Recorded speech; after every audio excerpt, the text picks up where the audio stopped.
അതായത് ഒരു 3 കാര്യങ്ങളും കൂടെ കട്ട്, കോപ്പി, പേസ്റ്റ്. അപ്പോൾ അതിന് ആദ്യം ഞാൻ എന്ത് ചെയ്യണം, ഈ ഗ്രേസ് അങ്ങ് സെലക്ട് ചെയ്യണം. അപ്പോൾ നമ്മൾ ഏതൊരു കാര്യം കോപ്പി ചെയ്യാനായാലും കട്ട് ചെയ്യാനായാലും നമ്മൾ എന്ത് ചെയ്യണം, ആ ടെക്സ്റ്റ് എന്ത് ചെയ്യുക, സെലക്ട് ചെയ്യുക. അപ്പോൾ ഞാൻ ആ ടെക്സ്റ്റ് സെലക്ട് ചെയ്തു. അപ്പോൾ ഞാൻ ഫസ്റ്റ് കട്ട് ചെയ്യാം. അപ്പോൾ കട്ട് ചെയ്യാൻ വേണ്ടിയിട്ട് ഇതാ ഇവിടെയാണ് വരേണ്ടത്. ആ ഹോം എന്ന് പറയുന്നതിൻ്റെ താഴെയായിട്ട് കട്ട് ഓപ്ഷൻ ഉണ്ട്. അതിൽ ക്ലിക്ക് ചെയ്യുക. ലെഫ്റ്റ് ബട്ടൺ തന്നെയാണ് ക്ലിക്ക് ചെയ്യേണ്ടത്.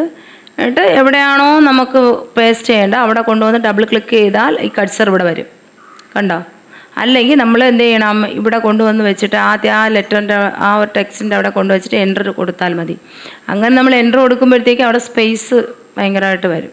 അല്ലെങ്കിലും നമ്മൾ എവിടെ കൊണ്ടുവച്ച് ക്ലിക്ക് ചെയ്താലും സ്പേസ് വരും. അപ്പോൾ നമ്മൾക്ക് ഡബിൾ ക്ലിക്ക് ചെയ്ത്, അതായത് ലെഫ്റ്റ് ബട്ടൺ, മൗസിൻ്റെ ലെഫ്റ്റ് ബട്ടൺ നമുക്ക് ഇഷ്ടമുള്ള സ്ഥലത്ത് കൊണ്ടുവന്ന് വെച്ചിട്ട് എന്ത് ചെയ്യുക, ഡബിൾ ക്ലിക്ക് കൊടുക്കുക. അപ്പോൾ ആ കഴ്സർ അവിടെ വരും. കണ്ടോ? എന്നിട്ട് എന്ത് ചെയ്യുക, ഇതിൻ്റെ തൊട്ടിപ്പുറത്തായിട്ട് കണ്ടല്ലോ ഒരു പേപ്പർ പോലെ, ഒരു ബോർഡ് പോലെയൊക്കെ ഒരു സംഭവം കണ്ടല്ലോ അല്ലേ, പേസ്റ്റ് എന്ന് പറഞ്ഞൊരു ഓപ്ഷനുണ്ട്. അതിൽ ക്ലിക്ക് ചെയ്യുക. അപ്പോൾ എന്ത് ചെയ്തു, ഗ്രേസ് അവിടെ വന്നു. മനസ്സിലായല്ലോ? അപ്പോൾ നമുക്ക് ഇതിൻ്റെ ഷോർട്ട് കട്ട് ഉണ്ട്. ഷോർട്ട് കട്ട് പറഞ്ഞു തരാം. അപ്പോൾ ഇതാണ് കട്ട്, പേസ്റ്റ്. അടുത്ത നമ്മൾ ചെയ്യാൻ പോകുന്നത് കോപ്പി പേസ്റ്റാണ്. അപ്പോൾ ആദ്യം ഗ്രേസ് സെലക്ട് ചെയ്യുക. ഇതാണ് കോപ്പി. ഇതാണ് കോപ്പിയുടെ ഓപ്ഷൻ. അതും ഈ ഹോമിൻ്റെ താഴെ തന്നെയുണ്ട് കോപ്പി. അപ്പോൾ കോപ്പി ആയിട്ടുണ്ട്. നമുക്ക് കട്ടായതുകൊണ്ടാണ് നേരത്തെ അത് കട്ടായി വന്നത്.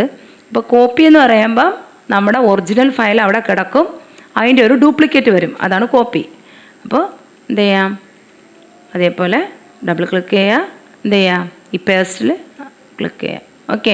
ചിലപ്പോൾ ഇവിടെ നമ്മൾ പേസ്റ്റിൽ വരുമ്പോഴത്തേക്ക് ഓപ്ഷൻ കാണിക്കും ഇങ്ങനെ, പേസ്റ്റ് സ്പെഷ്യലൊന്നും കൊടുക്കണ്ട, ആദ്യം കിടക്കുന്ന ആ പേസ്റ്റിൽ അങ്ങ് ക്ലിക്ക് ചെയ്താൽ മതി. നമ്മൾ എത്രത്തോളം പേസ്റ്റ് കൊടുക്കുമോ അത്രയ്ക്ക് എന്ത് ചെയ്യുക.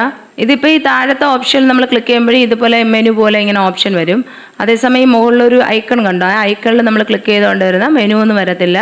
ഇത് പേസ്റ്റ് ആയിക്കൊണ്ടേയിരിക്കും. നോക്ക്, കണ്ട പേസ്റ്റ്, ഒരുപാട് പേസ്റ്റ് ആയിട്ടുണ്ട്. എന്തെങ്കിലും ഡൗട്ട് ഉണ്ടെങ്കിൽ നിങ്ങൾ കമൻറ്റ് ബോക്സിൽ ചോദിക്കാവുന്നതാണ്. അപ്പോൾ ഇത്രയേ ഉള്ളൂ. അപ്പോൾ കോപ്പി, കട്ട്, പേസ്റ്റ് നമ്മൾ നോക്കി. കുറച്ച് ഷോർട്ട് കട്ട്. ഇപ്പം നമുക്ക് ഈ പ്രധാനമായിട്ട് നമ്മൾ പഠിച്ചിരിക്കേണ്ട ഷോർട്ട് കട്ടുകൾ എന്ന് പറയുന്നത് കട്ട്, കോപ്പി, പേസ്റ്റ്, അൺഡു. ഈ 2 കാര്യങ്ങൾ നമ്മൾ എന്ത് ചെയ്യണം, ഷോർട്ട് കട്ട് പഠിച്ച് വയ്ക്കണം. അപ്പോൾ അതിൻ്റെ ഷോർട്ട് കട്ട് ഞാൻ പറഞ്ഞുതരാം. Ctrl+X ആണ് കട്ട്, കോപ്പി C ആണ് കോപ്പി, പേസ്റ്റ് Ctrl+V ആണ് പേസ്റ്റ്, അൺഡു നമുക്ക് കൂടുതൽ ഒരു പക്ഷെ ഉപയോഗിക്കേണ്ടി വരും. ഇതിൽ നമുക്ക് ഇടയ്ക്കിടയ്ക്ക് എന്തെങ്കിലും മിസ്റ്റേക്കൊക്കെ വന്നു കഴിഞ്ഞാൽ ചിലപ്പോൾ പെട്ടെന്ന് നമ്മളത് ബാക്ക് സ്പേസും ഡിലീറ്റൊക്കെ കൊടുക്കുന്നതിന് പകരം നമുക്ക് അൺഡു കൊടുത്ത് ചെയ്യാൻ പറ്റും. Ctrl+Z. ഇത്രയാണ് നമ്മുടെ ഷോർട്ട് കട്ട്സ്. ഇത്രയും ഷോർട്ട് കട്ട് പഠിച്ചു വെച്ചിരുന്നാൽ നല്ലതാണ്. ഇനിയുമുണ്ട് ഷോർട്ട് കട്ട്സ്. നമുക്ക് പോകെ ഓരോന്നിനും നമുക്ക് നോക്കാം. അപ്പോൾ ഇന്നത്തെ ക്ലാസ് ഇത്രയേ ഉള്ളൂ. അടുത്ത ക്ലാസ്സിൽ നമുക്ക് ബാക്കി ഓപ്ഷൻസ് കൂടെ പഠിക്കാം.